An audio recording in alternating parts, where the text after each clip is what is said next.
Եվրամիությունը Հայաստանին տրամադրում է 34 միլիոն եվրոյի անհետաձգելի աջակցություն նախագահ ֆոն դեր Լայենի հայտարարությանը համապատասխան։ Այսօր Եվրոպական հանձնաժողովը Հայաստանին հատկացրել է այդ գումարը մասնավոր հատվածի վրա Ռուսաստանի կողմից առևտրի սահմանափակումների հետևանքները մեղմելու նպատակով։ Հայաստան դաշինքը եւ Հանուն Հանրապետության ժողովրդավարության պաշտպանների դաշինքը դիմում են ներկայացել սահմանադրական դատարան, որով վիճարկվում է ազգային ժողովի ընտրությունների արդյունքներով ընդունված որոշումը։ Նորույթ կուսակցությունը եւս դիմում է ներկայացրել սահմանադրական դատարան վիճարկելու հունիսի 7-ի ընտրությունների արդյունքներով ընդունված որոշումը։ Ավելի վաղ նույն պահանջով սահմանադրական դատարան դիմումներ էին ներկայացրել Ուժեղ Հայաստան դաշինքը, Բարգավաճ Հայաստան կուսակցությունը, Միասնության թևերը եւ ԴՕԿ կուսակցությունը։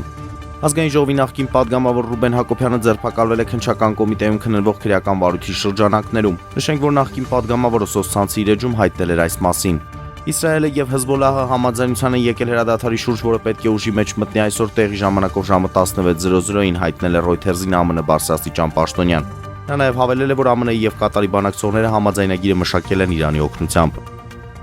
Իրանի ֆուտբոլի ֆեդերացիան պատրաստվում է պաշտոնական դիմում ներկայացնել FIFA-ին կապված վիզայի եւ լոգիստիկ սահմանափակումների հետ, որոնք Իրանցի կողմից գնահատմամբ խախտում են աշխարհի առաջնությանը մասնակցող հավաքականների համար հավասար պայմանների սկզբունքը։ Տեղեկությունների համաձայն Իրանի հավաքականին թույլատրվել է մուտք գործել ԱՄՆ-ի Լոս Անջելես քաղաք միայն խաղից 1 օր առաջ, մինչդեռ թիմը նախապես խնդրել էր 2 օր լիարժեք պատրաստվելու համար։